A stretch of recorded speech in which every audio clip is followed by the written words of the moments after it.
Bonsoir, merci d'être présent pour ce nouvel événement du Forum culturel pour l'Ukraine, qui est la manifestation que nous avons mise en place de façon hebdomadaire avec la réunion des musées métropolitains de Rouen-Normandie, appuyée par de nombreuses institutions partenaires, à peu près l'intégralité des grands établissements concernant les arts visuels dépendant du ministère de la Culture, dont le Centre Pompidou. Je reviendrai sur cet aspect. L'invasion de l'Ukraine nous a conduit m'a conduit, lorsque Sylvain Amic, le directeur des musées de Rouen, m'a téléphoné tout de suite après l'invasion pour me dire qu'il serait bien que nous fassions quelque chose, à répondre immédiatement présent à cette proposition et à nous dire que puisque le rôle de l'INHA était un rôle de recherche en histoire de l'art, de mise à disposition de ressources et de diffusion de l'histoire de l'art auprès de l'ensemble du corps social, il était logique que dans une situation comme celle-là, nous prenions notre part en organisant ces événements, donc une série de conférences sur l'archéologie, l'histoire de l'art et le patrimoine en Ukraine. La question de savoir si on parle de l'archéologie, de l'histoire de l'art et du patrimoine ukrainien ou de tout cela en Ukraine est une question évidemment complexe et qui fait partie des débats que nous pouvons avoir ici à l'occasion de ces conférences. Il s'agissait pour nous de faire deux choses. D'une part, de façon très immédiate et presque viscérale, de témoigner notre soutien au peuple ukrainien en train de se battre et de résister à une invasion, et d'autre part, et donc de le manifester de telle sorte que cela ait un écho, et d'autre part de faire en sorte selon nos possibilités, de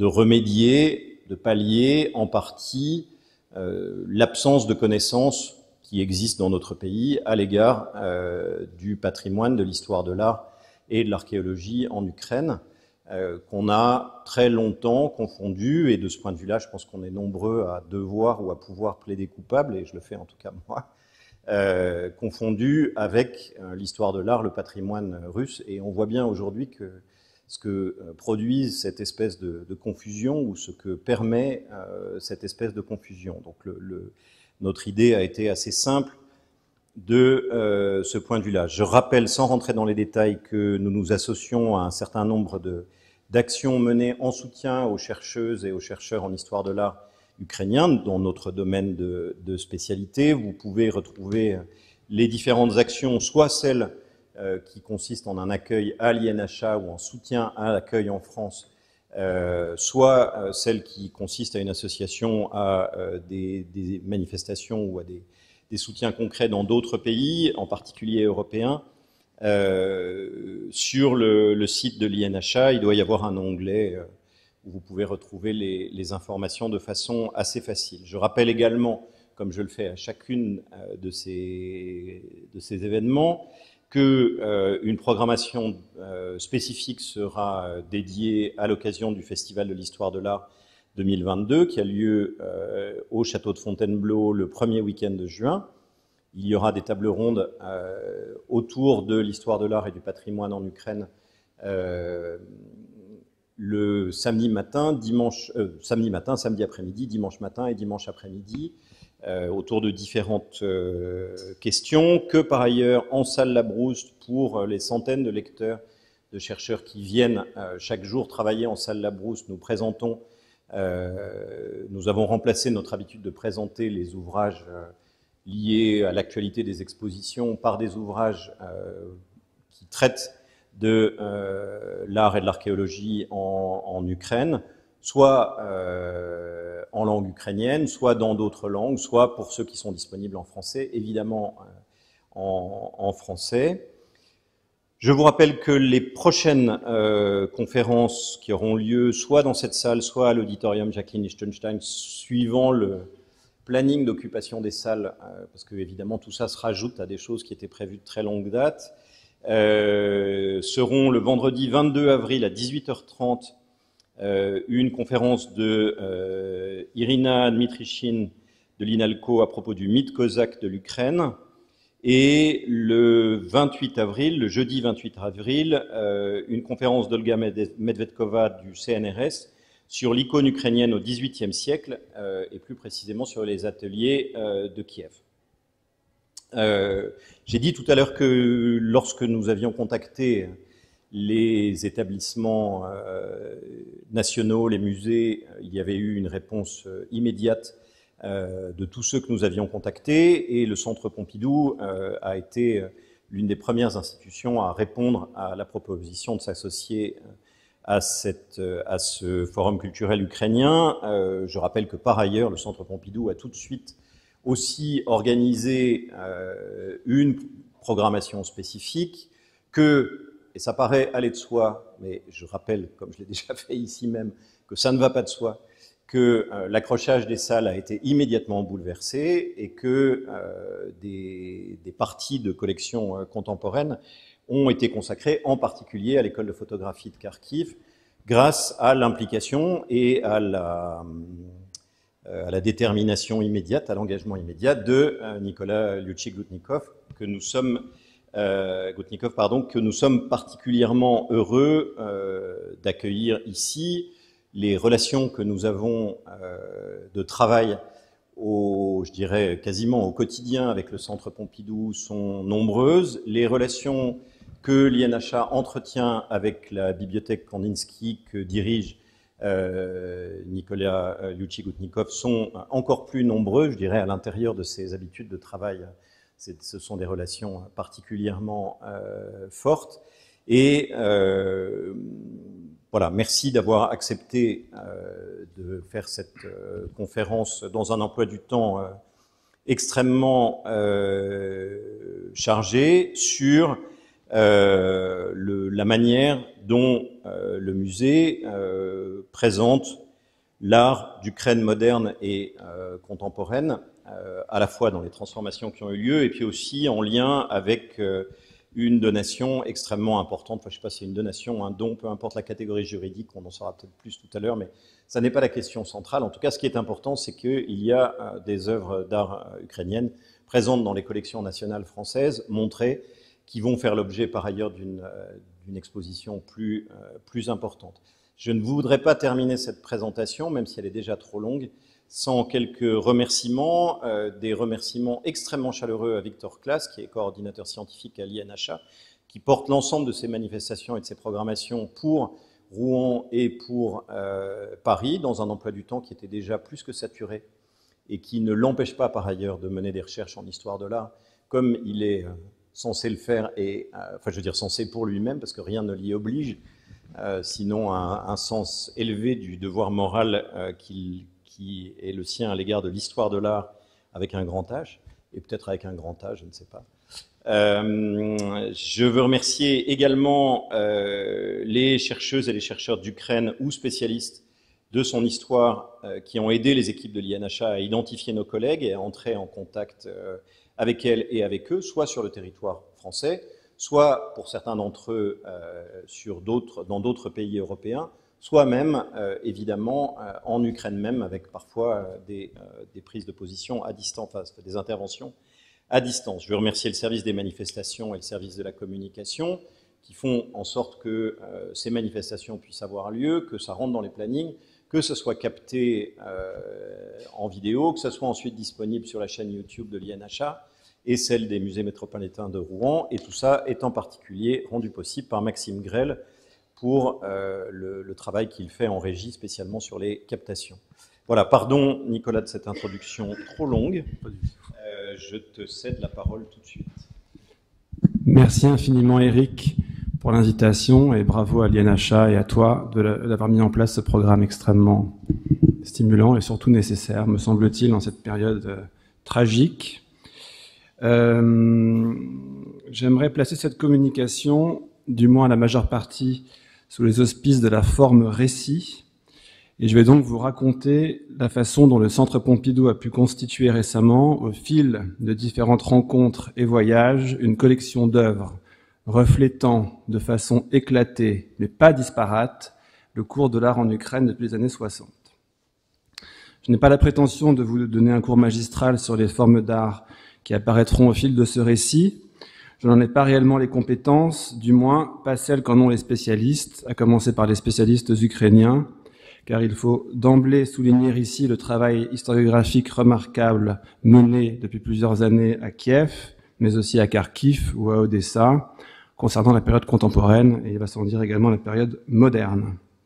Ces spécialistes, l'INHA et le Musée des Beaux-Arts de Rouen les ont invités, et je trouve ça formidable, notamment Alissa Loshkina, qui reviendra dans mon récit de ce soir, puisqu'elle a été partie prenante de cette aventure à la fois singulière et banale que je vais vous raconter. J'ai beaucoup appris d'elle, ainsi que, à différents niveaux et dans différentes sphères, de toutes les personnes que j'ai pu rencontrer à l'occasion de cette aventure. La forme du récit me permettra, je l'espère, de partager avec vous les interrogations, voire les révélations que ce long travail acquisitif a suscité. Les campagnes de prospection, qui font sans doute l'une des spécificités du travail de conservateur comparé à celui d'historien d'art, apportent en quelque sorte, pour reprendre le vocabulaire de Bertrand Russell, une connaissance par accointance plutôt qu'une connaissance par description. Au fil des visites, des entretiens, des rendez-vous, des promenades en ville, se dessine un savoir à la fois fragmentaire et élargi, et surgissent de nombreuses questions, dont certaines sont posées de façon pressante aujourd'hui. Mon récit commence en 2015, non pas avec l'Ukraine, mais avec son voisin et agresseur actuel, la Russie. J'avais alors commencé à travailler avec la directrice de musée moscovite Olga Sviblova à la constitution d'une collection reflétant le cours de l'art non officiel en URSS, puis de l'art contemporain en Russie. Bernard Bisten, alors directeur du MNAM, avait eu l'idée, en effet, de réunir une telle collection. Ce projet, connu depuis sous le nom de Collexia, était soutenu par une fondation philanthropique financée par Vladimir Potanin. Son principe était le suivant: fédérer autour de ce projet, et plus largement du Centre Pompidou, un groupe de donateurs susceptibles de nous aider, par leurs dons, à constituer une collection dans la perspective de sa présentation immédiate au public, qui était prévue à l'automne 2016 au musée, donc très peu de temps après le début du projet. Cette date correspondait, si mes souvenirs sont bons, à la célébration d'un anniversaire qui serait peut-être, dans mon souvenir, celui de l'établissement des relations diplomatiques entre la Russie et la France par Pierre le Grand, ou quelque chose comme ça. Quoi qu'il en soit, la perspective alléchante de l'exposition, alliée à l'effet d'entraînement exercé par les premiers dons, ont rapidement permis de constituer un ensemble très important de 500 œuvres, courant de la fin des années 50 jusqu'au début des années 2000. À cette période, la situation géopolitique n'était déjà pas neutre. L'annexion de la Crimée et la formation de territoires séparatistes dans le Donbass avaient eu lieu, et durant l'une de mes visites à Moscou, je me souviens qu'une exposition dite patriotique d'art contemporain en soutien à cette invasion avait alors défrayé la chronique et les milieux artistiques, où elle avait été extrêmement décriée. Aucun des artistes que j'ai croisés à Moscou alors ne soutenait cette invasion. Les artistes ayant accepté d'y exposer étaient des artistes que je ne connaissais pas, des artistes officiels, mis à part, si mes souvenirs sont bons, Pavel Pepperstein, qui se trouvait alors au centre de nombreuses et virulentes critiques de la part de ses pairs. Mais l'Ukraine était apparue d'une façon toute différente au cours de ce travail, d'une façon certes bien plus positive. La place de ces artistes s'était déjà révélée à moi comme très importante dans le paysage historiographique global de l'art non officiel soviétique. Ainsi, en étudiant plus précisément la formation du conceptualisme moscovite, expression forgée tardivement avec notamment l'article fameux de Boris Groys paru dans Aya en 1979, j'ai réalisé que quelques personnalités issues d'Odessa avaient joué un rôle très significatif dans son développement, et notamment le rôle central de Sergei Anoufriev et Yuri Leiderman, membres fondateurs avec Pepperstein du fameux groupe Inspection herméneutique médicale en 1987. Ce groupe, qui représentait la phase psychédélique du développement du conceptualisme moscovite, concevait son activité comme une inspection totale, comprenant analyse, évaluation et rapport de la création artistique contemporaine et de son contexte. Mêlant à une approche pseudo-scientifique l'héritage de la tradition familière du conte russe, le groupe voyait dans son approche herméneutique du réel une vertu médicale. Nous avons donc inscrit ces artistes ukrainiens comme prioritaires pour notre projet et sommes parvenus à nous faire offrir plusieurs œuvres d'eux, à commencer donc par des œuvres de Yuri Lederman, dont vous voyez quelques exemples sur l'image qui est actuellement projetée. Quelques informations sur Yuri Lederman que vous connaissez peut-être. Il est donc né en 63 à Odessa. Il reçoit une formation de chimiste et part dès 1982 prendre part à la vie du groupe conceptualiste à Moscou, avant d'avoir été après plutôt avoir été très actif à Odessa, comme je le dirai et comme j'aurai l'occasion d'y revenir plus tard. En 87, donc, il participe à la formation du groupe herméneutique médical, qu'il va quitter en 1990.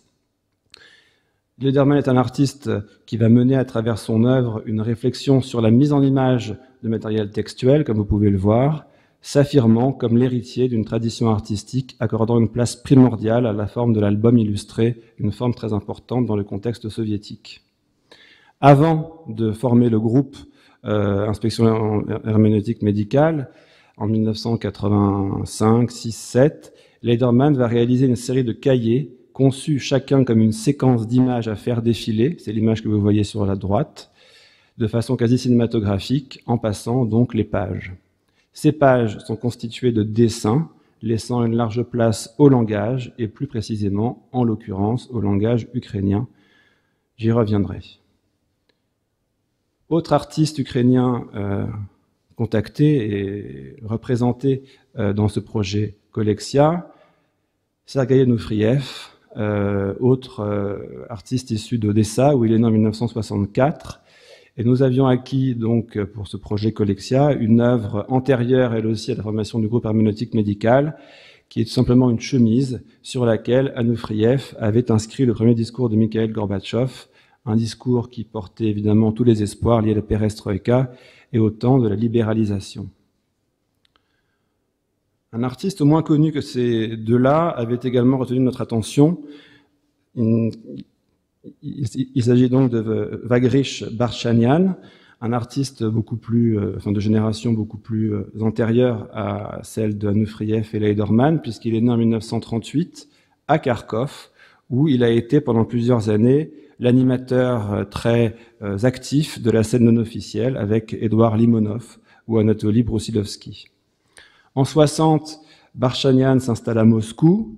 Il se rapproche de la communauté artistique moscovite, il rencontre notamment Ilya Kabakov, et il va combiner dans son œuvre les apports de la littérature absurde russe et de Dada, annonçant à mains égards la naissance du Sotsart, qui va prendre donc tout son essor à Moscou.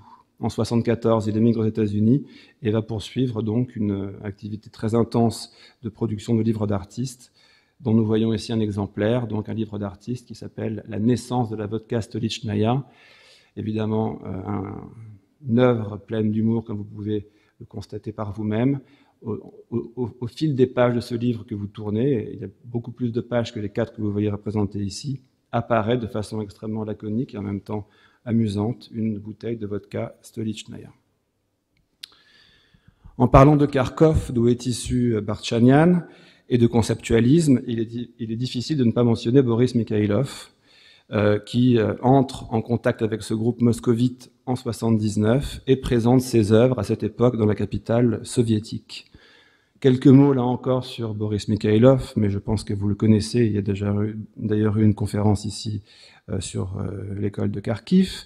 Mikhailov est né en 1938, il poursuit des études à l'université technique de la ville de Kharkov pendant 3 ans, devient ingénieur sur un site de production du complexe industrielo-militaire de la ville et va obtenir de sa hiérarchie l'autorisation de documenter par le film et la photographie la vie de cette usine dans laquelle il travaille.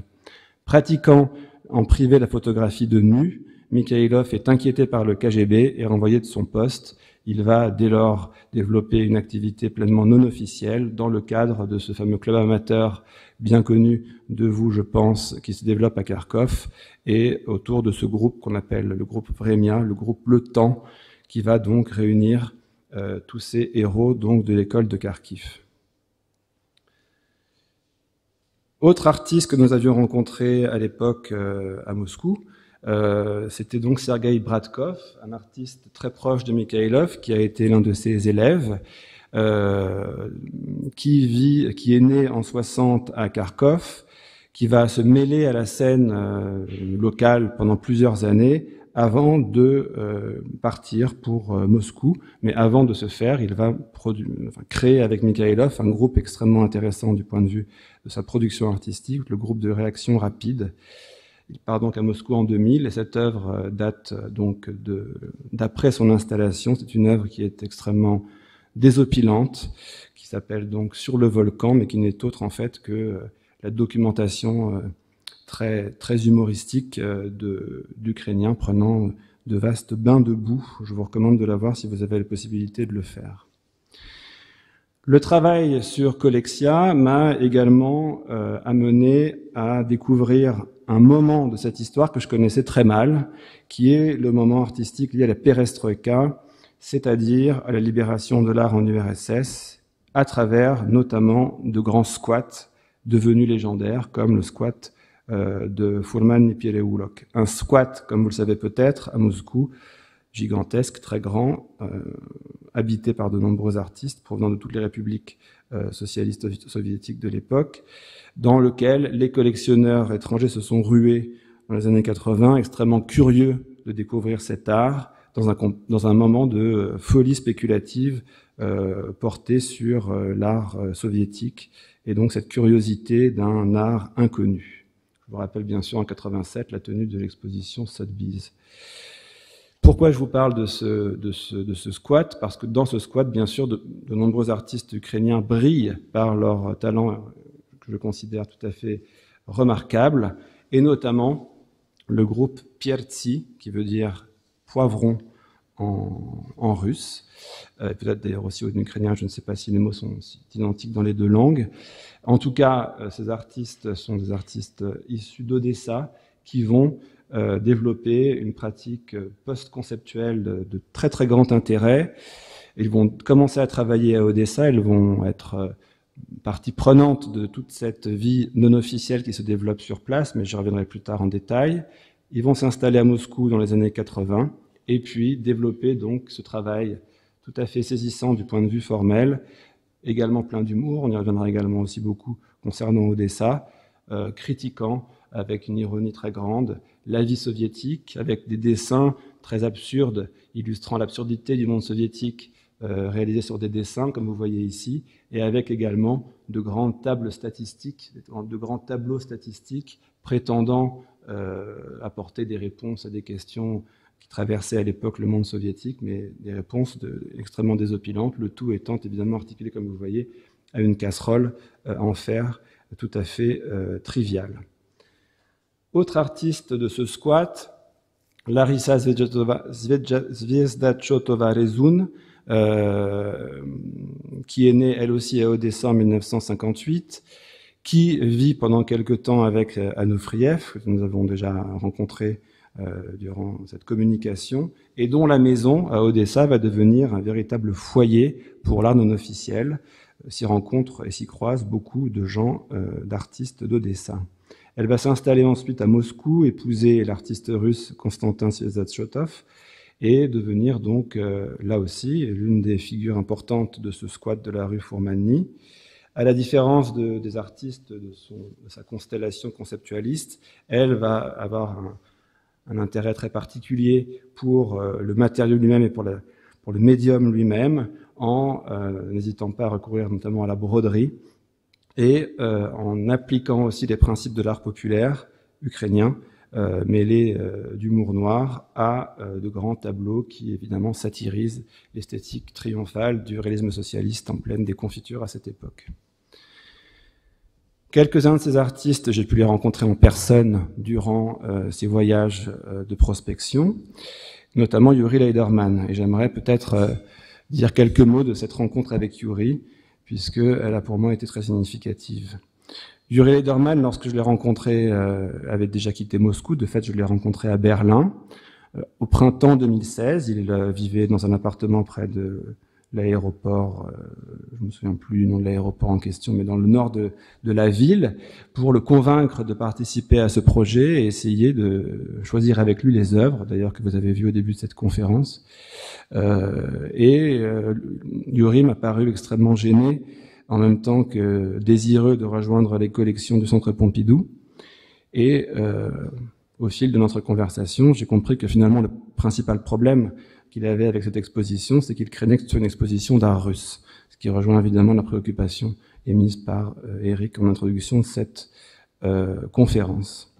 Cet aspect, bien sûr, m'avait beaucoup préoccupé dès les prémices du projet. J'avais le sentiment, en m'aventurant dans des pistes qui n'étaient pas les pistes russes, que le titre même de l'exposition et son concept devaient être exempts de toute ambiguïté.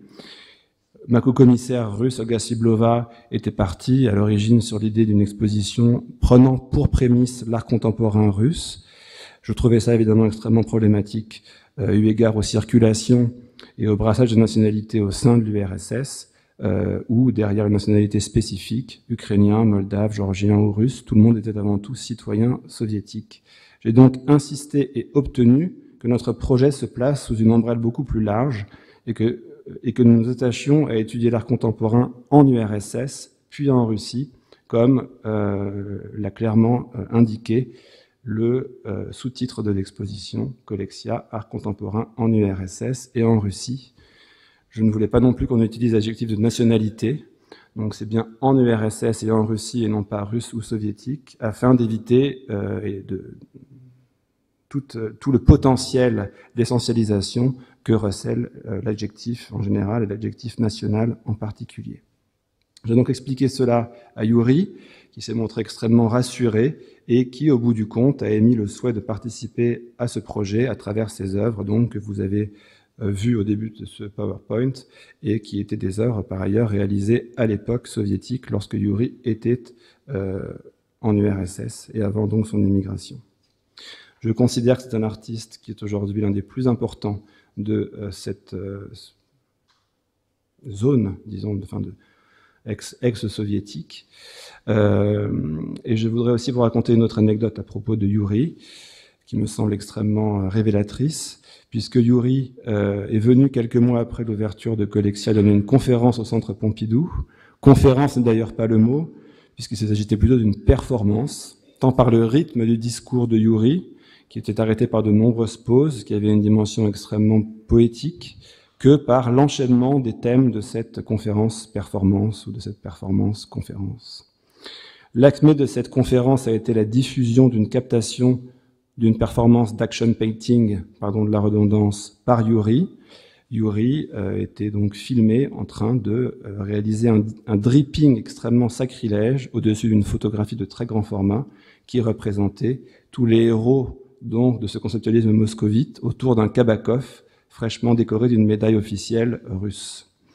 Il mettait alors en relation, dans cette conférence, d'une façon extrêmement puissante, la rupture progressive de son lien d'amitié avec les conceptualismes moscovites, d'une part, et le conflit alors en cours entre la Russie et l'Ukraine au Donbass, d'autre part. La conférence est visible sur le site du Centre Pompidou. Je vous recommande vraiment de la voir. C'est un moment extrêmement fort de tout le programme que nous avons eu la possibilité de mettre en œuvre au Centre Pompidou après Koleksia. Je voudrais quand même préciser ici que je ne crois pas que Kabakov ait mérité de focaliser l'attention sacrilège de Yuri, puisqu'il vit désormais depuis de nombreuses années dans l'État de New York, à Long Island, et que je ne saurais le considérer comme un artiste poutinien ou patriote de quelque manière que ce soit. Vous me permettrez d'ailleurs, à propos de Kabakov, une petite digression qui est aussi intéressante pour notre propos. Kabakov est né donc d'une famille juive en 1933 à Dniepropetrovsk en Ukraine. Il a passé la guerre avec sa mère à Samarcande, s'est installé à Moscou en 1945 où il a résidé 30 ans, avant d'émigrer en Europe puis aux États-Unis en 1990 où il vit donc depuis 32 ans. J'ai eu la chance de l'interroger à diverses reprises sur ce rapport entretenu à ce passé complexe. Kabakov se considère avant tout comme un artiste international et refuse de se voir assigner une nationalité. Et si vous insistez pour lui demander à quelle nationalité il s'assignerait le plus, si vraiment vous lui forcez la main, il vous dirait sans doute, et d'ailleurs il me l'a dit, qu'il se considère comme un artiste ex-soviétique. Il est toujours dans cet univers mental-là, visiblement. Je pense que ça dit aussi beaucoup des problématiques soulevées par cette histoire extrêmement complexe.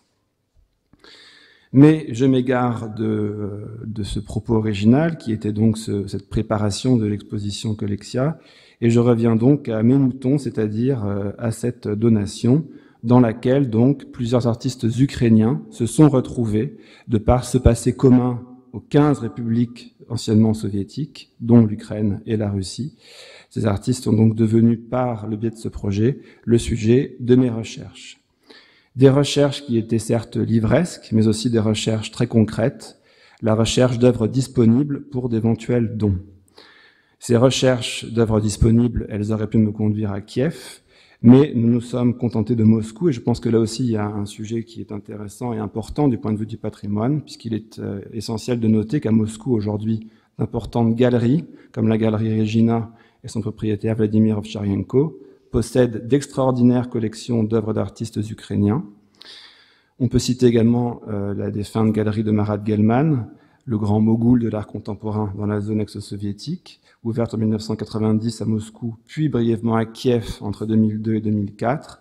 Gelman a exposé dès 1992 des artistes de là, je cite l'une des expositions phares de cette galerie, South Russian Wave, c'est-à-dire la nouvelle vague de Kiev, mais qui a été appelée à l'époque comme la vague de Russie du Sud, une dénomination qui évoque bien sûr le nom qui était attribué à l'Ukraine au temps de l'Empire russe, Petite Russie ou Russie du Sud. Donc on notera bien entendu un problème, disons, dans cette dénomination.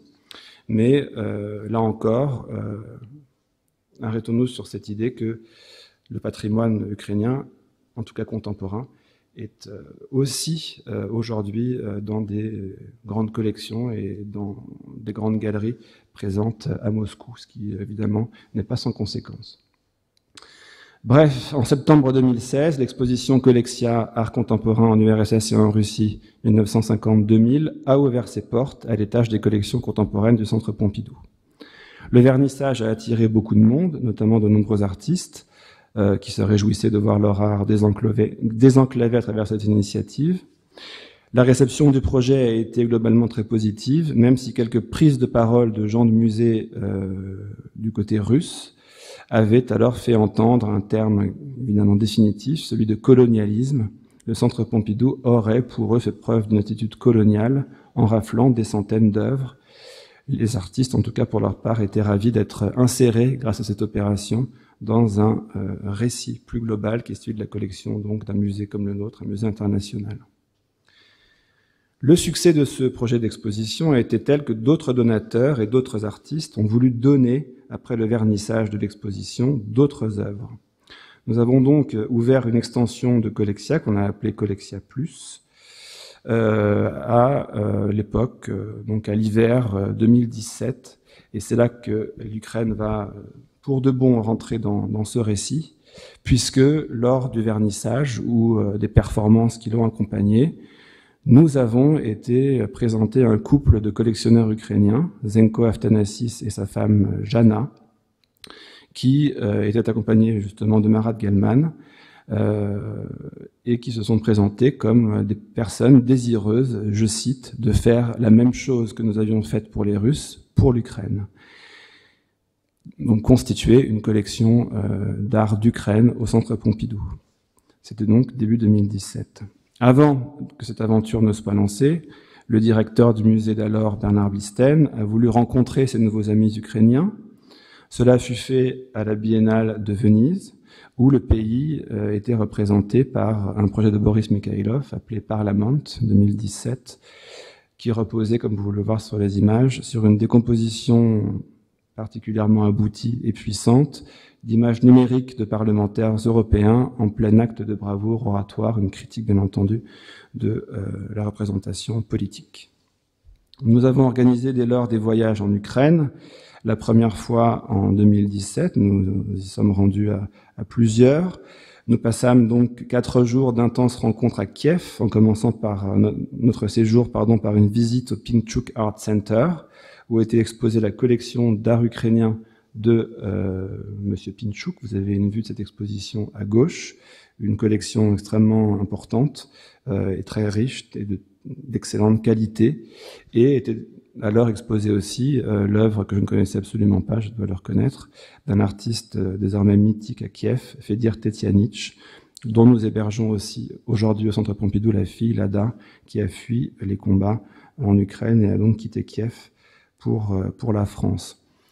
Ce qu'on peut dire pour les personnes qui ne connaissent pas le Pinchuk Art Center, c'est que c'est surtout leur rendre hommage, puisque au-delà des expositions de recherche qui sont menées dans ce centre, notamment l'exposition Tetianich, vous voyez une maigre photo ici, une recherche historiographique est véritablement donnée, et ce centre contribue de façon extrêmement admirable, je pense, à l'écriture d'une histoire de l'art moderne et contemporain ukrainien. Outre le Pinchuk Art Center, nous avons visité très rapidement le centre d'exposition national de l'Arsenal, où était montrée à l'époque une exposition pluridisciplinaire d'artistes ukrainiens, et où travaillait par ailleurs à une époque Alissa Loshkina elle-même. Centre également tout à fait admirable pour la programmation de très grande envergure en raison de l'espace disponible qui s'y déroulait. Pendant ce voyage extrêmement luxueux, de fait, non pas par les hôtels où nous avons été, ça n'a rien à voir avec ça, mais luxueux par l'accueil qui nous a été octroyé, par les conférences que nous avons reçues, des conférences personnalisées d'Alissa Loshkina, d'un autre très important et sympathique critique d'art ukrainien, Alexandre Soloviov. Ces conférences nous ont beaucoup marqué, et je montre ici justement, en parlant d'Alexandre Soloviov, une exposition à laquelle il a contribué à Paris en 2010 avec Nicolas Bourriaud, au passage de Retz, histoire aussi de vous dire que ces regards que nous portons sur l'Ukraine, c'était le titre de l'exposition, ne sont pas nouveaux. Il ne faut évidemment jamais penser, quand on est conservateur et commissaire d'exposition, que nous réinventons l'eau chaude, et donc évidemment, une telle exposition a aussi été une étape dans cette diffusion de l'art d'Ukraine en France. Nous avons, au cours de ce premier voyage, et dans les suivants par ailleurs aussi, rencontré différents collectionneurs qui voulaient se joindre à l'aventure, et j'ai été extrêmement frappé à l'époque de leur opiniâtreté et de leur volonté extrêmement marquée de placer l'ensemble du projet sous l'ombrelle de l'art ukrainien. Je ne me souviens pas exactement quel était le syntagme précis dans lequel cette expression « art ukrainien » était apparue, mais je me souviens d'avoir été gêné par son usage. Je vais vous expliquer pourquoi, mais ça recoupe évidemment ce que j'ai dit précédemment sur la dimension d'essentialisation. D'un côté, je comprenais très bien que la situation imposée par la Russie après Maïdan, d'une annexion de territoire et d'une guerre larvée dans le Donbass, alimentait le désir exacerbé d'affirmer l'existence d'un art non fongible dans l'horizon russe, un art non assimilable à l'art russe, un art qui affirme son altérité. Je trouvais donc tout à fait compréhensible, voire nécessaire, qu'une jeune nation à la longue histoire, c'est une expression que j'ai bien aimée, que j'ai eue dans La Croix, je crois, récemment, donc une jeune nation à la longue histoire, sous pression d'un voisin menaçant, cherche à nommer, voire à décompter les artistes attachés à son histoire, mais dans le même temps, l'expression même d'art ukrainien me gênait lorsqu'elle fut prononcée, parce qu'elle était accompagnée de la tentative d'en définir des traits caractéristiques, notamment dans un rapport d'opposition binaire à l'art russe. De façon générale, j'étais et reste mal à l'aise avec ce genre d'expression. Et c'est sans doute avec l'art français, l'expression l'art français, que m'est venue une telle prévention. Je venais de travailler récemment à un accrochage consacré à l'histoire des collections Omnam, au Centre Pompidou, et dans ce cadre, j'avais conçu un vaste ensemble documentaire consacré à une certaine critique d'art de l'entre-deux-guerres en France, qui s'était justement attaché à la définition de ce qu'était que l'art français, un art de la mesure, de la raison, héritier du classicisme, Une définition qui correspondait bien sûr à l'art le plus académique du moment, un art qui est aujourd'hui oublié, et qui mettait aussi ostensiblement les artistes étrangers établis à Paris dans une case à la marge. La France d'alors était traversée par un nationalisme xénophobe odieux, et je crois avoir pour toujours associé cette idée d'art français à ces heures sombres. Espérons qu'elles ne reviennent pas dans les jours prochains. Bref, comme je l'ai évoqué plus tôt, le potentiel d'essentialisation contenu dans ces expressions contenant un adjectif national me gênait, et je me souviens d'avoir dit à mes nouveaux amis ukrainiens que je préférais partir de l'hypothèse de travail de l'art en Ukraine, c'est-à-dire plutôt que de partir en quête de traits caractéristiques ou pire d'une essence, de chercher plutôt des singularités, des relations et des circulations advenues sur et à travers le territoire ukrainien. Une telle approche me paraissait d'autant plus nécessaire qu'au fil de mes découvertes durant cette première visite et les suivantes, j'ai pu constater l'extrême diversité des pratiques à l'œuvre dans les différentes métropoles de ce vaste pays, entre un Kiev balançant entre poésie visuelle des années 60 et peinture néo-expressionniste dans les années 80, une Odessa plutôt conceptualiste, une Kharkiv plutôt photographe, sans compter les innombrables singularités individuelles ayant construit l'histoire de l'art dans ce pays. Une telle diversité me paraissait mettre d'emblée en échec toute tentative de définition de traits caractéristiques. Les séjours en Ukraine se sont par la suite succédés. En 2019, un voyage a été effectué avec Bernard Blisten, qui a scellé l'avenir du projet, l'a confirmé, puis en février 2020 avec Anne Duruflé, ici présente, pour un ultime tour d'Ukraine entre Odessa, Kiev et Kharkiv, ces villes magnifiques et libres, dont la dernière subit encore à ce jour les bombardements de l'armée de Vladimir Poutine. Et là, je me permets de mettre quelques photographies d'archives que j'ai prises durant ces séjours, parce que c'est aussi ça la vie du conservateur en prospection. Et je pense que ça, pour moi, ce sont des images évidemment extrêmement émouvantes, qui nous rappellent évidemment la beauté de cette ville, qui nous rappellent aussi, pardon, je suis ému du coup de les avoir montrées, c'est un piège dans lequel je me suis mis, qui rappelle aussi les gens que nous avons rencontrés à cette époque, notamment de magnifiques artistes, comme Oleg Maliovani, la personne aux cheveux longs que vous voyez ici, une donatrice, Tatiana Grignov, que vous voyez avec lui, une photo de groupe encore dans Kharkov. Je suis désolé de les montrer, mais ça me paraît important. Vous montrer aussi comment on travaillait durant ces voyages. Donc, des artistes nous présentaient leurs œuvres pour que nous puissions ensuite les faire offrir par d'autres. Donc, on voit ici Roman Piatkovka, qui nous présente son travail en présence du gouverneur de la région, la personne avec son col roulé bleu. Donc le projet était vraiment suivi avec beaucoup d'intérêt en Ukraine et avait pris une dimension, je pense, importante en tout cas, pour les artistes, pour les collectionneurs, pour moi et pour Anne aussi, bien entendu. Et puis voilà une image encore plutôt sympathique au musée d'Odessa, où on voit Anne posée avec les conservateurs du musée d'art moderne d'Odessa, un musée privé, et la personne barbue sur la gauche représente l'un des donateurs de la magnifique collection qui nous a été donnée par la suite. Voilà, donc passé cette partie, disons, pleine d'émotions pour moi en tout cas, revenons à des considérations plus historiographiques et plus en lien avec l'histoire elle-même de ce pays et de tous donc les enseignements que nous avons reçus de ces visites, de ces conférences très privilégiées que nous avons pu suivre. Donc ce voyage nous a je sais plus ce que je voulais dire, nous a permis de dresser une cartographie finalement du pays, une cartographie que nous avons projetée dans nos collections du Centre Pompidou. C'est aussi un aspect important du travail de conservateur. On n'acquiert pas une œuvre comme un isolat, on pense toujours à la place qu'une œuvre pourra tenir au sein d'une collection, au milieu d'autres, et faire sens, présenter avec ses autres œuvres. Donc, tout le travail que nous avons fait autour de cette donation ukrainienne était un travail qui visait aussi à comprendre dans quelle mesure les œuvres que nous allions faire entrer en collection pourraient par la suite dialoguer avec les œuvres du musée, toutes les œuvres du musée, non seulement les œuvres ukrainiennes, mais aussi les œuvres françaises, belges et américaines. Et donc cette cartographie, elle s'est dessinée de la façon qui suit, et là je vais sans surprise dresser une cartographie géographique par grande métropole.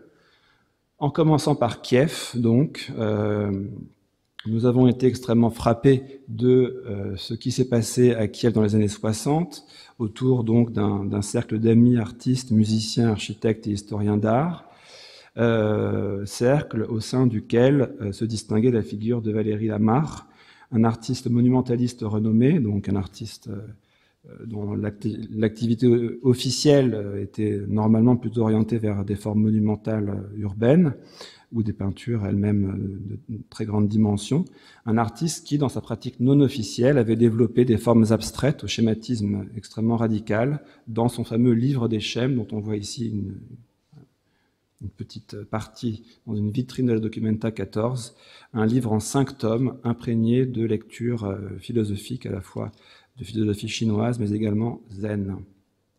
Autre artiste de ce moment qui vient des années 60, Vilém Barský, un artiste qui peut nous intéresser aussi parce qu'il nous rappelle certaines formes d'art de l'Ouest que nous connaissons bien, un artiste qui témoigne de cette diffusion de la poésie visuelle au-delà des frontières, à la fois dans les pays de l'Ouest comme ceux du bloc de l'Est. Pensons à Jiří Kolář en Tchécoslovaquie, pensons à Dimitri Prigov à Moscou notamment, et gardons aussi en tête que ces formes d'art très modestes, poésie visuelle, se prêtaient particulièrement bien à la circulation discrète de main en main dans des dossiers et à des expositions d'appartements. C'était, je vous le rappelle, bien entendu, pour ces artistes non officiels, le lot commun, on n'exposait pas dans l'espace public.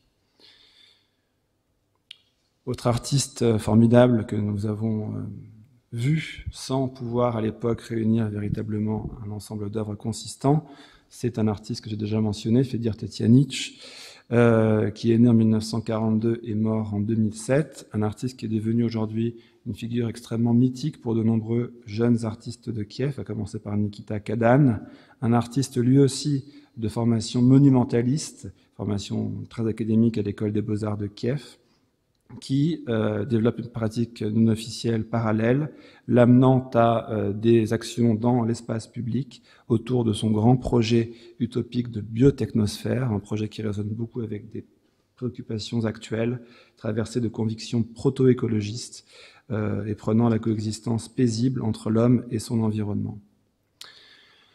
Voilà donc aussi une vue de ces grands tableaux magnifiques de Tetianić. Nous aurions rêvé de le faire entrer en collection, celui-ci, mais nous ne sommes pas parvenus. Espérons que nous pourrions par la suite faire entrer ce genre de tableau dans notre collection. Kiev va aussi se distinguer dans ce panorama historique et géographique par cette période extraordinaire des années 1980, avec donc cette nouvelle vague qui avait été appelée vague de Russie du Sud, South Russian Wave, chez Marat Gelman. Une vague qui regroupe donc de nombreux jeunes peintres kieviens, issus pour la plupart de l'école des beaux-arts de Kiev, et donc formés à une tradition picturale réaliste socialiste. Leur formation académique explique leurs tableaux de dimension souvent très imposante, très grande, et la monumentalité même incluse dans la représentation picturale. Ces artistes vont se qualifier de trans-avant-gardistes, puisque ce terme, introduit, comme vous le savez, par Achille Bonito Oliva, va circuler à Kiev, et les artistes vont s'identifier aux quelques images qui leur parviennent par bribes, les images circulent quand même, de cette trans-avant-garde italienne que décrivait Bonito Oliva. On trouve, en tout cas à l'évidence dans la pratique ukrainienne, la même vitalité et la même expressivité véritablement picturale, virtuose, que chez les Italiens.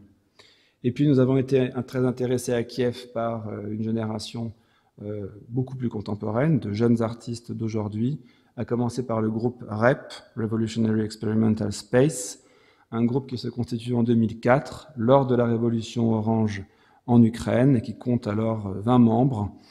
Ce groupe va mêler à la pratique artistique une pratique véritablement activiste, militante, et prendre part véritablement à cette lutte de l'Ukraine pour son indépendance complète et donc à ces différentes révolutions qui ont émaillé son histoire. L'œuvre qui est entrée en collection, les œuvres, elles sont formidables. C'est donc la série des Mediators, réalisée entre 2006 et 2012. C'est donc une série de performances filmées dans différentes villes, principalement des villes de l'Est européen, Le groupe REP a demandé à des chanteurs folkloriques de différentes traditions régionales. Je m'excuse pour ma prononciation, mais il s'agira donc d'un lirnik ukrainien, d'un ashug arménien, d'un akin kazakh ou d'un pesniar polonais. Donc ces chanteurs folkloriques vont interpréter, selon donc leur propre tradition, de grands hauts faits de l'art contemporain, des cas de censure à tel manifesta, des procès contre des artistes, des attaques contre des expositions. Donc l'idée d'une opposition radicale entre cette tradition folklorique et cette fulgurante modernité de l'art contemporain. Au sein de ce groupe, Nikita Kadan, pour nous, s'est particulièrement distingué avec Jana Kadyrova. Kadan, nous l'avons rencontré également très tôt. C'est un artiste qui va combiner lui aussi engagement social et pratique artistique. Il a une véritable conscience de l'histoire de son pays et va notamment s'intéresser au phénomène de transition urbaine dans l'espace ukrainien, comme en témoigne cette œuvre, Pedestal Practice of Exclusion. C'est donc une œuvre qui est nécessairement produite pour l'espace d'exposition dans lequel elle est montrée, une œuvre donc in situ qui correspond donc à certaines dimensions. C'est donc un piédestal vide. On connaît bien évidemment dans les villes ex-soviétiques le nombre de podiums, de pédestals comme ça qui ont été dépourvus de leur statut. Et l'idée, bien entendu, de cette œuvre, c'est de référer à cette guerre des monuments, un phénomène extrêmement prégnant dans les pays de l'ex-URSS, à travers ce piédestal qui va absolument lécher le plafond de l'espace d'exposition dans lequel il est exposé. Autre artiste remarquable donc avec Kadan du groupe REP, Jana Kadyrova, qui est née en 1981 et qui va elle aussi porter une attention très précise aux traces laissées par l'histoire dans cette transition économique et sociale connue par l'Ukraine depuis la chute de l'URSS. Et donc nous avons fait rentrer en collection, l'œuvre n'est pas encore arrivée en France, espérons qu'elle puisse prochainement, cette œuvre donc Second Hands RSZ-2 de 2020, qui est donc une œuvre en partie in situ, puisque Kadyrova a utilisé la céramique qui subsistait sur certains plans industriels ukrainiens pour en produire des objets de mode, évidemment sculpturaux, histoire de critiquer l'hédonisme qui se développe dans cette Ukrainienne post-soviétique, prenant le pas donc sur un passé industriel. Et puis bien sûr, nous avons eu un intérêt très important pour Kharkov, et là je vous parlerai moins de Boris Mikhailov que d'autres artistes de cette école. Donc quand même peut-être pour introduire ce propos, vous rappeler que je pense que vous avez suivi cette conférence récente sur l'école de Kharkov, mais vous rappelez quand même que celle-ci prend son essor à la fin des années 60, autour d'un club amateur et d'un groupe, le groupe Vremia, qui se forme en 1971, avec notamment Mikhailov, Pavlov et beaucoup d'artistes que l'on verra ici. Un groupe, une école de Kharkiv qui va s'attacher à une théorie du coup de poing, donc véritablement sortir le citoyen soviétique de sa léthargie en montrant des choses qui s'opposent radicalement à la photographie officielle de l'époque. De quelle manière ces choses vont s'opposer à la photographie de l'époque, en rompant avec une forme d'héroïsme et d'optimisme qui était propre donc à la photographie réaliste socialiste, et en montrant au contraire un quotidien soviétique extrêmement précaire, plein de failles, mais aussi des corps souvent extrêmement fragiles, à l'opposé des corps héroïques de l'esthétique réaliste socialiste. Et donc au sein de cette école de Kharkiv se distinguent, outre Mikhailov, beaucoup d'autres protagonistes extrêmement intéressants et peu connus en France, notamment Yevgen Pavlov, dont vous voyez ici reproduite une œuvre. Pavlov est un artiste qui expérimente beaucoup les possibilités offertes par le médium, mais également la dimension iconographique.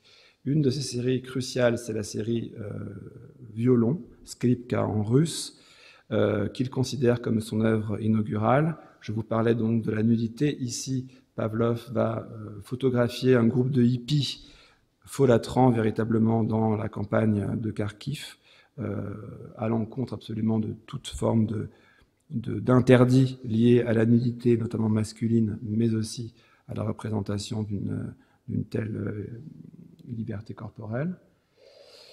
Autre série qui montre aussi l'intrication de tous les acteurs de cette école de Kharkov entre eux, la série Mythologie de 1988, où Kharkov va rejouer le mythe de Laocoon. Et Laocoon, comme vous le voyez ici, est interprété par l'artiste le plus connu de l'école de Kharkiv, Boris Mikhailov. Les fils de Laocoon sont interprétés par la famille de Pavlov et de Mikhailov. Enfin, Laocoon est l'un des mythes qui est traversé ici dans cette série. Et puis une dernière série qui est actuellement exposée au Centre Pompidou, je vous recommande d'aller la voir, elle est magnifique. Une série qui s'appelle Archives, où Pavlov prend la décision extrêmement intéressante, plutôt que de retoucher les nécessaires défauts des tirages argentiques, un tirage argentique est rarement parfait, Pavlov va s'attacher à les souligner, je pense qu'on ne voit pas très bien sur la projection, mais en colorisant toute forme de marque laissée par l'agrandisseur. Il y a toute forme de poussière en les colorisant de différentes couleurs. Cette école de Kharkiv va s'attacher à une dimension iconographique, mais aussi à véritablement expérimenter les possibilités offertes par le médium photographique. Et donc on voit ici plusieurs exemples de ces expérimentations qui sont tout à fait stupéfiantes dans le contexte soviétique. À droite, vous avez une œuvre de Oleg Maliovany qui s'appelle Age of Beauty, l'âge de la beauté en 1972. Maliovany est l'un des premiers au sein de ce groupe à utiliser la photographie couleur et à pouvoir développer et tirer. Et il va s'illustrer également par la postérisation et la solarisation, qui sont donc deux techniques propres à la photographie. À droite, une photographie également de Roupine qui montre encore une fois un exemple de solarisation. Un artiste magnifique de Kharkiv, Alexandre Souproun, même génération que Mikhailov, un artiste qui va, lui, pratiquer plus précisément le collage. Vous avez ici un magnifique exemple de collage avec cette veuve en 1983. Un artiste qui s'intéresse au collage surréaliste et qui va en tirer toutes les conséquences. Ces sujets sont bien souvent les villageois, les kolkhosiens, les ouvriers. Il va aussi s'attacher à évoquer dans ses compositions, dans ses photos collages, l'esthétique de l'affiche soviétique, mais évidemment en tordant absolument tous les codes. Un artiste magnifique aussi par ce qu'il représente, c'est Viktor Khatchotov, né en 1947. Un artiste qui, contrairement aux autres, était photographe professionnel au sens plein du terme, puisqu'il a pratiqué le photojournalisme et qu'il était donc très conscient de toutes les contraintes soumises, dues plutôt à la censure. Il était proche, comme vous le voyez ici, de Boris Mikhailov. Vous voyez Mikhailov qui apparaît sur cette image et effectuait souvent avec lui des promenades photographiques où Mikhailov apparaissait comme le sujet central de l'œuvre. On voit ici la délicatesse de l'ajout de couleurs ex post après tirage.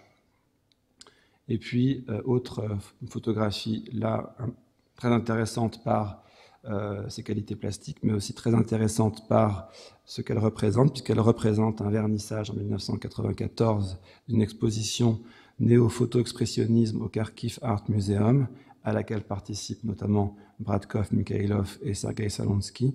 L'exposition sera fermée un jour après son ouverture pour justement les contenus qu'elle propose. On est quand même quelques années après la chute de l'URSS et j'étais assez surpris de connaître cette information. Et justement, Salonsky, que je le mentionnais, est présent dans nos esprits dorénavant dans la collection à travers ces deux grands nus extrêmement magnifiques par la distorsion qui s'y opère. Et qui s'y opère par ailleurs chez Salonsky par une technique extrêmement complexe que je ne saurais vous expliquer ce soir, à moins de vous faire tenir jusqu'à 10h30 du soir. Donc je ne le ferai pas, mais simplement en tout cas sur l'iconographie, constater encore une fois combien la nudité qui est montrée ici, tout comme dans les photographies de Maliovany, là, est une nudité extrêmement fragile, extrêmement précaire, rompant encore une fois à cette époque avec toute forme d'héroïsme, d'optimisme, et donc tout cet héritage de l'art officiel. Je trouve cette série absolument magnifique. Elle est également exposée actuellement au Centre Pompidou. Je vous recommande très vivement d'aller la voir. Encore une fois, nudité chez Roman Piotrkowska, qu'on avait vu en personne plus tôt nous montrer ces images, avec cette série Les Sorcières, qui produit un contraste extrêmement puissant entre cette liberté, cette joie de corps nus sautant et une forme de trivialité de ces petits appartements typiques de l'époque soviétique. Donc, on avait vu avec Piotrkowska et Shalansky une deuxième génération de l'école de Kharkiv, puisqu'il y a plusieurs générations à cette époque. Shalansky et Piotrkowska sont nés dans les années 50. Il y a une troisième génération de l'école de Kharkov, qui est représentée notamment avec le Shiloh Group, donc des artistes qui ont aujourd'hui à peine 40 ans. Le Shiloh Group souhaite ostensiblement poursuivre et prolonger les apports et l'héritage de l'école de Kharkiv. Nous avons plusieurs œuvres dans les collections d'eux. Une œuvre qui réfère à Mikhaïlov, celle-ci est beaucoup plus désopilante et amusante, puisque elle s'appelle La fuite de Timoshenko, en 2012, et elle réfère à l'emprisonnement en 2011 de Yulia Tymoshenko, ex-première ministre d'Ukraine, et laisse à penser ici qu'elle se serait évadée, qu'elle aurait fui donc dans les rues de la ville. C'est évidemment un masque de Tymoshenko qui est porté par l'homme qui figure dans cette image. J'accélère parce que le temps passe. On passe maintenant évidemment à Odessa. Odessa où là l'éthos est complètement différent, l'univers esthétique est complètement différent. Odessa qui est un des principaux foyers artistiques dans cette Ukraine soviétique et dans cette Ukraine actuelle par ailleurs aussi. Comme l'écrit Alissa Loshkina, à Odessa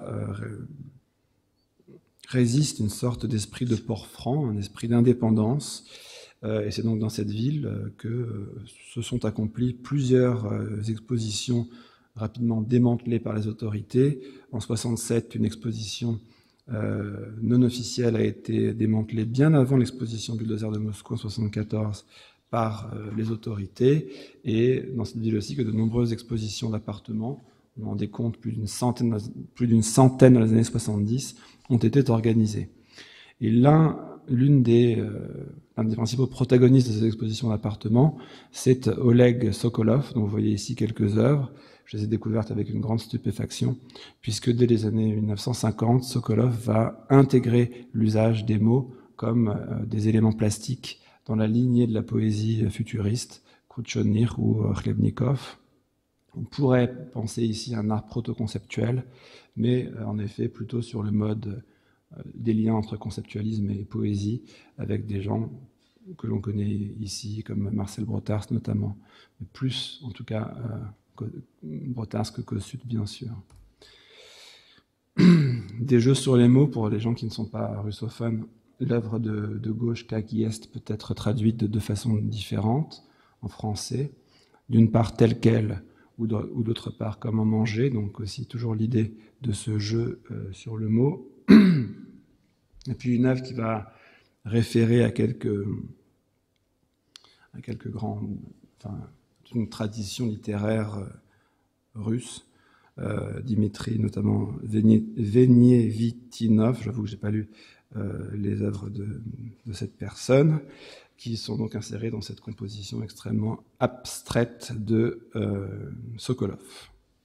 Mais à Odessa se forme également dans les années 80 un mouvement contre-culturel extrêmement important autour de ce qui va devenir l'école conceptualiste d'Odessa, qui va elle-même nourrir, comme je l'ai dit beaucoup, son équivalent moscovite. Et donc, au début des années 1980, à Odessa, autour de Vladimir Naoumietz, Leonid Wojciechov, Anoufriev, Leiderman et des gens qu'on a déjà parlé précédemment, va se solidifier, se former ce groupe qui va monter beaucoup d'expositions d'appartements, à commencer donc par Vladimir Naoumietz, qui est l'un des principaux et historiquement le plus notable instigateurs de ce conceptualisme odessite. C'est un artiste qui va se former à Moscou, où il va rencontrer notamment Monastyrsky, et qui, à Odessa, va donc développer une pratique conceptualiste, avec notamment Anoufriev, qui est à l'époque son jeune assistant. Et justement, on voit ici, avec cette performance qui s'appelle « Le cadeau » en 1982, comment Naoumietz fait cadeau, en quelque sorte, au conceptualiste moscovite de Anoufriev. Une autre performance de Naoumietz absolument magnifique, réalisée avec l'artiste moscovite Kitzewalter, qui s'appelle, issue de la série « Aime-moi, aime mon parapluie ». Cette performance magnifique va conduire Naoumietz à tracer dans la neige une silhouette que vous reconnaissez, typique de l'art religieux orthodoxe, une silhouette de Madone. Et Naoumietz va donc y apparaître au centre, puis disparaître, comme vous le voyez ici. Absolument magnifique. Autre artiste, Léonid Wojciechov, qui va, lui, se distinguer dans cette constellation odessite par ses actions de rue. Dès 1987, il réalise In No Time. Je suis désolé que les titres soient encore en anglais, j'aurais dû les traduire en français. Mais bref, une action qui est menée donc dans la cour du Palais Royal, près de l'Opéra d'Odessa, où de nombreux artistes amateurs vendent alors leurs œuvres, comme on les vendrait à Montmartre par exemple. Et l'action qui est menée par Wojciechov vise à faire place nette de cette cour du Palais Royal, de ce kitsch, de cet art salissant à son goût. Et donc, voilà pourquoi Wojciechov va faire le ménage sur cette place. Voilà donc, j'ai presque fini cette communication, la cartographie que nous avons voulu projeter pour les collections de l'art en Ukraine. Il est évident qu'au-delà des artistes cités, d'autres sont parfaitement intéressants. Mais comme je le disais, faire une collection, c'est aussi comprendre comment des œuvres vont dialoguer ensuite avec d'autres. Donc nous avons retenu ces artistes, quelques autres que je n'ai pas montrés. Nous n'avons par ailleurs pas pu acheter tous les artistes que je vous ai montrés. Par exemple, il nous manque encore des œuvres de Valérie Lamar, de Wilhelm Barsky ou de Oleg Golossi. Mais grâce à nos amis ukrainiens, nous avons pu constituer une collection, je pense, de toute qualité, que vous avez donc vu défiler sous vos yeux, à part quelques œuvres qui n'ont pas pu être acquises, à partir du mois de juillet au niveau 4, au Centre Pompidou. Pour conclure donc cette communication, j'aimerais ouvrir historiquement aussi sur la période moderne, en vous disant, avant de le faire, que évidemment à terme ces œuvres ont vocation à dialoguer avec toute œuvre de nos collections, notamment des œuvres, si l'on prend le cas conceptualiste, des œuvres de toutes origines, pour justement participer à la construction d'un récit qui soit celui d'un conceptualisme global, dans lequel l'Ukraine, évidemment, a toute sa place, à travers, je crois, très fortement cette histoire odessite, mais aussi ces œuvres que nous avons réunies à travers cette entreprise, et grâce à ces donateurs formidables, il faudrait que je cite tous les noms de ces gens, elles vont aussi rejoindre une collection beaucoup plus vaste au Centre Pompidou du point de vue historique.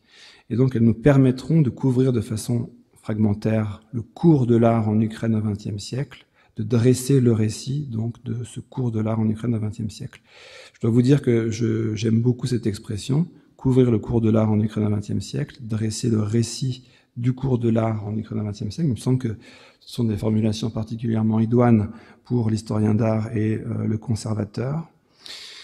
Ce qu'il faut néanmoins vous dire, c'est que si nous pouvons, à travers les œuvres que nous avons constituées, que vous avez vu défiler, retracer quelques moments contemporains de ce récit du cours de l'art en Ukraine au XXe siècle, ce sera sans doute beaucoup plus compliqué pour la période moderne, puisque nous manquons des œuvres pertinentes pour ce faire. Certains d'entre vous penseront sans doute que de nombreux artistes représentés dans les collections du Centre sont nés en Ukraine, et donc que sur la base de ce constat, il serait facile de dresser cette histoire. C'est bien sûr exact. J'ai fait le décompte des artistes nés en Ukraine, dans l'actuelle Ukraine, donc Empire russe, Ukraine indépendante 1917, URSS et Ukraine indépendante post-1991, et j'ai décompté environ une soixantaine de ces artistes. Je voudrais vous montrer que ce critère... Ah, voilà. Je pense que vous ne verrez pas grand-chose ici. Mais ce critère de naissance et la présence de l'Ukraine en tant que terre de naissance apparaît très clairement dans nos bases des collections. Et ces bases des collections retracent cette histoire complexe et coloniale de l'Ukraine. Vous avez donc ici l'affiche de l'artiste Alexandra Exter, qui est née en Ukraine dans l'Empire russe, comme vous voyez indiqué, j'espère que vous voyez ce qui est indiqué ici. Vous avez ici l'affiche d'un artiste, Yulia Shapoval, artiste plus connu pour sa participation dans l'école de Paris, né dans l'Ukraine indépendante post-1917. Vous voyez qu'il est stipulé ici Ukraine. Et vous avez un autre exemple pour vous montrer ce qui figure pour les artistes de l'époque soviétique. Boris Mikhailov, artiste né à Kharkov, en Ukraine, URSS. Et puis, bien évidemment, l'entrée Ukraine indépendante d'aujourd'hui existe. Vous vous en doutez, évidemment. Donc, évidemment que sur ces bases, on sait dire quels artistes sont nés en Ukraine, mais je demeure pour ma part persuadé que ce critère reste tout à fait insuffisant pour dresser un récit qui soit véritablement à la hauteur du cours des arts en Ukraine, un cours des arts absolument passionnant, qui offre une matière extrêmement riche pour l'historien d'art et pour le conservateur. Beaucoup d'entre eux se sont donc consacrés à cette historiographie de la fin des années 60. Et donc, quand je vous dis que ce critère de naissance ne nous permet pas de raconter cette histoire, ce cours de l'histoire de l'art en Ukraine au cours du XXe siècle, on ne peut pas, à l'heure actuelle, véritablement, à partir des collections du Centre, rendre compte de l'œuvre d'artistes qui ont été extrêmement actifs sur place, comme Alexandra Exter. On n'a que 3 œuvres d'Exter dans la collection, notamment celle-ci. On sait bien que Exter, indubitablement, est ancré dans cette culture ukrainienne, dans ce baroque ukrainien. Valentine Marcadet, évidemment, l'a bien montré.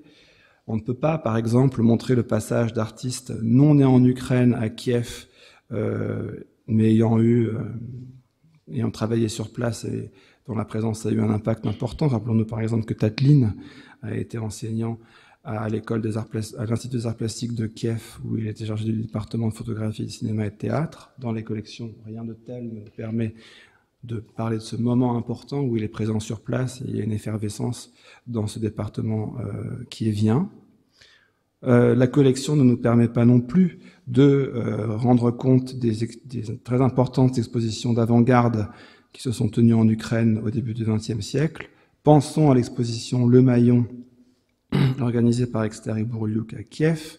Pensons au salon de Vladimir Izdebski à Odessa en 1909 et en 1911, où sont présentées l'œuvre de nombreux artistes d'avant-garde, artistes de l'Empire russe compris, dont Kandinsky. Alors peut-être qu'en effet, on a une collection Kandinsky magnifique et possible que certaines œuvres de notre collection ont été exposées à Odessa, mais pour le reste, nous n'avons pas les moyens de rendre compte de ces événements fondateurs véritablement du cours de l'art moderne en Ukraine. Nous ne pouvons pas non plus représenter les plus importantes écoles qui se sont développées strictement en Ukraine. Pensons au boïtchoukisme, pensons à l'école constructiviste autour de Yermilov. Nous ne pouvons pas rendre compte de l'effervescence autour de grandes revues ukrainiennes comme Nova Generatia, publiée à Kharkiv dans les années 20. Donc nous nous trouvons évidemment démunis pour véritablement écrire une histoire qui forme une intrigue, comme dirait Paul Venn, donc une histoire véritablement intéressante de l'art ukrainien, et c'est sans doute à travers uniquement des expositions temporaires, monomatiques ou thématiques, que le musée pourra parvenir à son tour, après de nombreux autres, à vrai dire, raconter cette grande histoire. Voilà, j'ai terminé, et je vous remercie beaucoup de votre attention.